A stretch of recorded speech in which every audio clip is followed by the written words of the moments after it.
2024 లేదా 25లో డిగ్రీ లేదా బీటెక్ చదివారా? సాఫ్ట్‌వేర్ జాబ్ కోసం ఎదురు చూస్తున్నారా? అయితే కోడ్ జ్ఞాన్ 100 డేస్ కోర్సులో చేరండి. జాబ్ సాధించండి. నమస్కారం నాగేశ్వర్ గారు.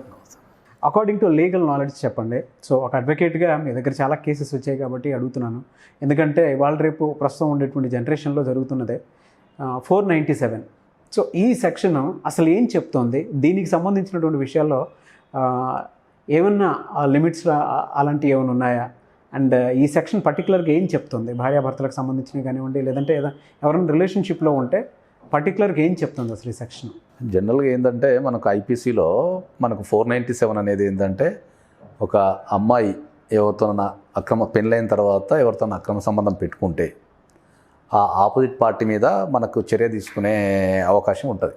ఎవరైతే అక్రమ సంబంధం పెట్టుకుందో వాళ్ళ మీద చర్య తీసుకునే అవకాశం ఉంటుంది. 497 మీద మనం క్రిమినల్ కేసు కూడా పెట్టే అవకాశం ఉంటుంది. 497 కింద మనం క్రిమినల్ కేసు పెట్టే అవకాశం కూడా ఉంటుంది. అంటే అటువైపు ఉన్నటువంటి బోత్ పార్టీస్ మీద ఒకేసారి పెట్టచ్చా, లేదంటే ఇద్దరికి ఒకటేసారి పెడతారు. ఇద్దరికి ఒకటేసారి పెట్టచ్చు.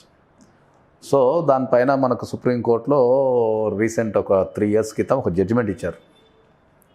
3 years క్రితం ఒక జడ్జిమెంట్ ఇచ్చారు. ఏమని ఇచ్చారంటే ఏంటంటే ఇప్పుడు అక్రమ సంబంధాన్ని జనరల్గా అది మగవాళ్ళు కానీ ఆడవాళ్ళు కానీ అక్రమ సంబంధాన్ని ఆపడం అనేది చాలా కష్టం. అంటే ఆ జడ్జిమెంట్లో ఉన్న దాని సారాంశం చెప్తున్నా, ఎగ్జాక్ట్లీ జడ్జిమెంట్ కాకుండా సారాంశం ఏం చెప్తున్నా అంటే జనరల్గా అక్రమ సంబంధం అనేది ఇప్పుడు 497 ప్రకారం పెళ్ళైన తర్వాత ఏర్పరచుకునే బంధాన్ని వైఫ్ అండ్ హస్బెండ్ కాకుండా ఇతరులతో ఏర్పరచుకున్న బంధాన్ని అక్రమ సంబంధం అంటాం మనం. అవును. సో అక్రమ సంబంధం అనేది 497 చెప్తుంది. దానిపైన మనం పోలీస్ స్టేషన్కి వెళ్ళి కేసు పెట్టే అధికారం ఉంది మనకు. సో సుప్రీంకోర్టు ఏం చేసింది అంటే రీసెంట్ ఉన్న పరిస్థితులను బట్టి ఆ 497 సెక్షన్ని రద్దు చేసేసింది ఇంకా దేశంలో. ఓకే. సో రద్దు చేసేసి ఏం చేసింది అంటే జనరల్గా మనం ఇంకా కొద్దిగా మాట్లాడాలి అంటే ఏంటంటే అక్రమ సంబంధం అనేది పెట్టుకోవచ్చు, లేదు అంటే అక్రమ సంబంధం మీద కేసు పెట్టడానికి లేదు పోలీస్ స్టేషన్లోకి వెళ్ళి. ఓకే. అనేది సుప్రీంకోర్టు చెప్పింది దాంట్లో. ఇంతకుముందు మనం డైరెక్ట్ పోలీస్ స్టేషన్కి వెళ్ళి కంప్లైంట్ ఇచ్చేసి అక్రమ సంబంధం కేసు పెడుతుండే. ఇప్పుడు పోలీస్ స్టేషన్కి వెళ్తే అక్రమ సంబంధం కేసు తీసుకోరు, 497 మీద కేసు తీసుకోరు. సుప్రీంకోర్టు కొట్టేసింది దాన్ని. ఒకవేళ మరి దీన్ని లీగల్గా వెళ్ళాలి అనుకున్నట్టు లీగల్గా వెళ్ళాలంటే వాళ్ళకున్న రెమెడీ డైవర్స్ చేసుకోవటమే అంతే. ఇప్పుడు భార్యాభర్తలు ఎవరైనా ఒకరు ఇద్దరు ఇట్లా ఎవరైనా ఒకరు వేరే వాళ్ళతో అక్రమ సంబంధం పెట్టుకుంటే దాన్ని క్రుయాలిటీ గ్రౌండ్ కింద వెళ్ళి మనం డైవర్స్ చేసుకోవచ్చు దానిపైన. ఎట్లా సార్? అంటే మీ దగ్గర వీటికి సంబంధించినటువంటి కేసెస్ ఏ విధంగా వచ్చాయి? ఇప్పుడు జనరల్గా మనకి ఎక్కడైనా కూడా ఏమవుతుంటుందంటే ఇప్పుడున్న టెక్నాలజీలో ఏమవుతుందంటే బిఫోర్ మ్యారేజే చాలా ఎక్కువ మంది అమ్మాయిలు బాయ్ ఫ్రెండ్ మెయింటైన్ చేయడం కానీ అబ్బాయిలు గర్ల్ ఫ్రెండ్ మెయింటైన్ చేయడం కానీ జరుగుతున్నది. అవును.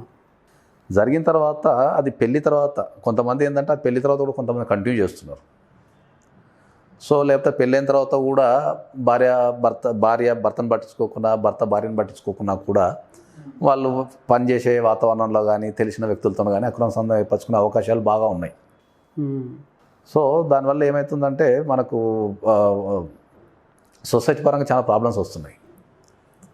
కాబట్టి మనకు వచ్చే కేసులలో ఏమవుతుంది, ఎప్పుడైతే ఈ పెళ్ళైన తర్వాత బయటపడతాయి కదా కంపల్సరీ. ఒకప్పుడు అంటే ఏంటంటే ఒకప్పుడు మనం ఒక 30 years క్రితం వెళ్తే మొబైల్ అనేది లేదు. సో ఉదాహరణకు ఏదన్నా ఒక ఊర్లో ఒక అమ్మాయి కానీ ఒక అబ్బాయి కానీ ఎవరన్నా ప్రేమించిన అనుకోండి, ఇంట్లో తెలిసింది అనుకుందాం, అప్పుడు ఏం చేస్తుండే వాళ్ళని తిట్టేసి లేకపోతే బెదిరించి వాళ్ళని విడగొట్టి వాళ్ళకి పెళ్లి చేసి వేరే ఊరికి పంపిస్తుండే. అవును. సో అప్పుడు వేరే ఊరికి మూవ్ అయిన తర్వాత అప్పుడు కమ్యూనికేషన్ అనే వ్యవస్థ లేదు కదా, టెలిఫోన్స్ లేవు కదా ఫోన్ చేసుకోనికి. సో అక్కడికి పోయిన తర్వాత వాళ్ళు ఏంటంటే కాలక్రమేణా వీళ్ళకున్న ఏదైతే ఎఫైర్ ఉందో వాళ్ళు మర్చిపోయి అక్కడ భర్తతో కానీ భార్యతో కానీ వాళ్ళు ప్రశాంతంగా జీవిస్తుండే. సో అప్పుడు ఉన్నా కూడా అంత పెద్ద ఇంపాక్ట్ లేదు లైఫ్లలో. సో ఇప్పుడు ఏమవుతుంది అంటే ఇప్పుడు ఈ సెల్ ఫోన్ రావడం ద్వారా ఏమవుతున్నది, చాలామంది ఆ రిలేషన్ ఉన్న తర్వాత పెళ్లి చేసుకున్న తర్వాత కూడా దే ఆర్ టెక్స్టింగ్ చేసుకోవడం, అది చేసుకోవడం, ఇది చేసుకోవడం, వాట్సాప్లో వాటిలో కాల్ చేసుకోవడం, ఇవన్నీ బయటపడిపోతున్నాయి. సో దానివల్ల చాలా ప్రాబ్లం అవుతున్నది. అట్లాంటి కేసులు మాకు చాలా వస్తున్నాయి ఇప్పుడు బాగా. ఓకే. వచ్చే కేసులలో ఎక్కువ శాతం కేసులలో ఎఫ్ఐఆర్స్తోనే ఎక్కువ కేసులు వస్తాయి. ఇప్పుడున్న జనరేషన్లో ఎఫ్ఐఆర్స్తోనే ఎక్కువ కేసులు వస్తున్నాయి. ఎక్స్ట్రీమ్ లెవెల్కి అంటే ఇటువంటి ఇన్సిడెంట్స్ ఎక్స్ట్రీమ్ లెవెల్కి వెళ్ళి మీరు క్లియర్ చేసినటువంటి ఏమైనా ఉన్నాయా సార్? చాలా ఉన్నాయి అట్లా. పట్టుకున్నవి ఉన్నాయి, రెడ్ హ్యాండ్ పట్టుకున్నవి ఉన్నాయి, డిటెక్టివ్లను పెట్టి రెడ్ హ్యాండ్ పట్టుకున్నవి ఉన్నాయి, మనం కోర్టులో ప్రొడ్యూస్ చేసి డైవర్స్ తీసుకునే చాలా కేసులు ఉన్నాయి అట్లా. టెక్నికల్ ఎవిడెన్స్ ఉంటుంది. ఓకే. ఇప్పుడు సుప్రీంకోర్టు మనం ఇప్పుడు ఒక చార్ట్ చేస్తాం, కోర్టులో ఎట్లా నిరూపిస్తామంటే మనం 65B ఎవిడెన్స్ యాక్ట్ ప్రకారం 65B అని ఒక సర్టిఫికేట్ తీసుకోవాలి. దాన్ని తీసుకొని మనం కోర్టులో ప్రొడ్యూస్ చేసుకొని మనం దాన్ని ప్రూవ్ చేయొచ్చు. మరి ఎలా సార్, అంటే దీన్ని ఆల్రెడీ కొట్టివేసింది సుప్రీంకోర్టు అని చెప్పేసి అంటూ ఉన్నారు కదా.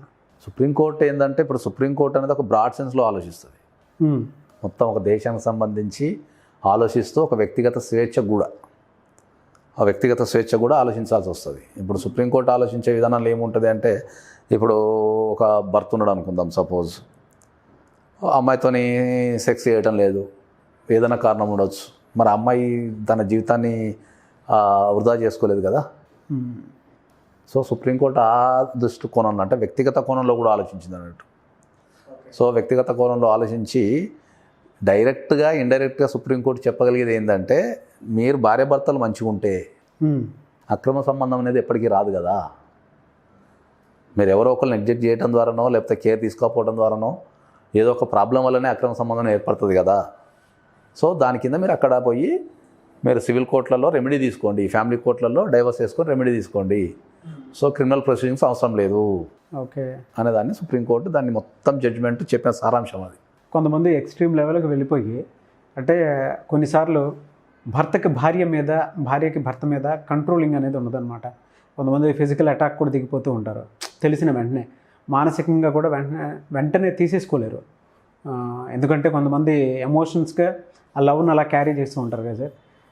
అటువంటి వాళ్ళు, అంటే మీరు చెప్పిన దాని ప్రకారం అయితే లీగల్గా ఎటువంటి ఇది లేదు, అంటే న్యాయం కోసం అని చెప్పేసి వాళ్ళు అనుకున్నాం. దీన్ని కంట్రోలింగ్లో పెట్టాలి అని అంటే ప్రాసెస్ ఏంటి sir? According to legal knowledge ఏ విధంగా వెళ్ళాల్సిన అవసరం ఉందంటారు? జనరల్గా ఎక్కడైనా కూడా ప్రతి అక్రమ సంబంధం అనేది ఏర్పడాలిగిన కారణాలని మనం విశ్లేషించాలి. ఎక్కువ ఏంటంటే సైకాలజిస్ట్ దగ్గరికి కానీ వాళ్ళ దగ్గరికి వెళ్ళి, లేకపోతే ఫ్యామిలీ కౌన్సిల్ దగ్గరికి కానీ వెళ్ళి వాళ్ళతోని కన్సల్ట్ అయితే వాళ్ళు దాన్ని అనుకున్న ప్రాబ్లం వాళ్ళు చెప్పగలిగి ఐడెంటిఫై చేయగలిగి దాన్ని సరి చేయగలుగుతారు కంపల్సరీ. అడ్వకేట్స్ కూడా ఫ్యామిలీ కోర్టు మేము ఎక్స్పీరియన్స్ ఉంది కాబట్టి మేము కూడా దాన్ని ఎట్లా చేయాలా, ఏం చేయాలా, దానివల్ల మంచి ఏముంది చెడు ఏముంది అనేది మనం చెప్పగలుగుతాం.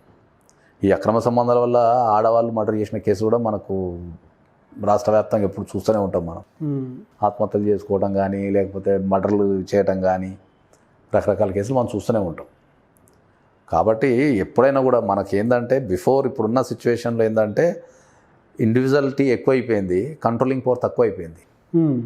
సో ఎక్కడైనా కూడా ఏంటంటే బిఫోర్ మ్యారేజ్ అయినా ఆఫ్టర్ మ్యారేజ్ అయినా ఫ్యామిలీలో పెళ్లి చేసుకునే ముందు కంపల్సరీ 100% ప్రీమ్యాటల్ చేసుకోవాలా, అగ్రిమెంట్ చేసుకోవాలా.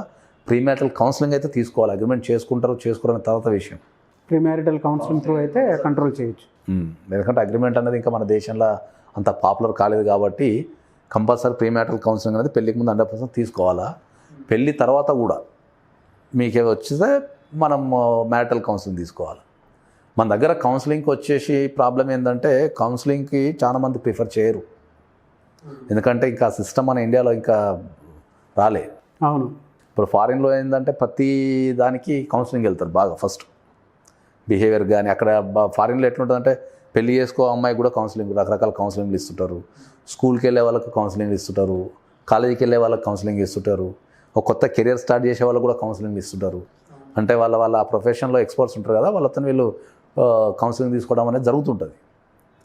సో కౌన్సిలింగ్ తీసుకోవడం వల్ల ఏంటంటే వాళ్ళు రాబోయే ఏదన్నా ప్రమాదాన్ని కానీ లేకపోతే సమస్యను కానీ వాళ్ళు ముందే ఐడెంటిఫై చేసుకోగలిగి దాని సమస్యను సాల్వ్ చేసుకునే అవకాశం ఉంటుంది.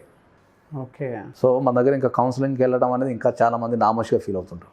సో ఎవరన్నా వీడియో చూసిన తర్వాత వెంటనే ప్రీ మ్యారిటల్ కౌన్సిలింగ్ కోసం, అగ్రిమెంట్ కోసం మీలాంటి వాళ్ళని అప్రోచ్ అవ్వాలనుకుంటారు సార్, అప్రోచ్ అవ్వచ్చా? ప్రాసెస్ ఏంటి? తప్పకుండా. నేనైతే చాలా స్ట్రాంగ్ అందరికీ చెప్తున్నాను. ఇప్పుడు నేను కొన్ని వేల డైవర్స్ కేసులు చేసినాం కాబట్టి ఈ అన్ని డైవర్స్ కేసెస్ అన్ని చూసిన తర్వాత నేను చాలామందికి స్ట్రాంగ్ రికమెండ్ చేస్తున్నా. ఎందుకంటే మీకు ఇప్పుడున్న విధానం ఏదైతే పెళ్లి చూపుల విధానం ఉందో అది మారిపోయింది. సో అంతా ఆన్లైన్ల ద్వారా, ఎక్కువ శాతం ఆన్లైన్ల ద్వారానే జరుగుతున్నది. మొత్తం ఆన్లైన్లో చూసుకోవడం, ఆన్లైన్లో ప్రొఫైల్స్ ఓకే చేసుకోవడం, మామూలుగా కలుసుకోవడం, 1-2 సార్లు కలుసుకోవడం, అన్నీ చూసుకొని బాగున్నాయి అనుకొని వాళ్ళు ఇమీడియట్లీ మ్యారేజ్ చేసుకోవడం జరుగుతున్నది. మ్యారేజ్ అయ్యి ఒక ఇంటి కింద నివసించినప్పుడు ఏంటంటే సమస్యలు ఎక్కువైపోతున్నాయి.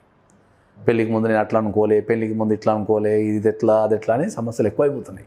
డైవర్స్ అనేది ర్యాపిడ్లీ ఇంక్రీజ్ అవుతుంది ఇండియాలో. సో ఒకప్పుడు హైదరాబాద్లో 3 ఫ్యామిలీ కోర్టులు ఉంటుండే, ఇవాళ 13-14 ఫ్యామిలీ కోర్టులు అయినాయి హైదరాబాద్ మొత్తం కలిపి. హైదరాబాదు, రంగారెడ్డి, మేడ్చల్ అంటే చుట్టుపక్కల గ్రేటర్ హైదరాబాద్లో 13 ఫ్యామిలీ కోర్టులు అయినాయి. So judges are working timeless అన్నట్టు. అంటే ఒక్కొక్క జడ్జెస్ 8 వరకు కూడా కూర్చుంటారు కోర్టులలో. మార్నింగ్ 10:30 కోర్టుకు వచ్చి they are disposing the cases స్పీడ్గా. సో ఈ సమస్య ఎదురయ్యే కంటే ముందే మనం దాని విధానం తెలిసేసుకుంటే అయిపోద్ది కదా అంట నేను. అవును. సమస్య ఎదురైన తర్వాత వచ్చి ముందు కంటే దాన్ని ముందే చూసుకుంటే అయిపోద్ది కదా. సో ఎవరైనా సరే వీటికి సంబంధించింది ఉంటే అప్రోచ్ అవ్వచ్చు, ఎవరైనా అప్రోచ్ కావచ్చు. Okay, thank you sir, thank you so much Nageshwar గారు.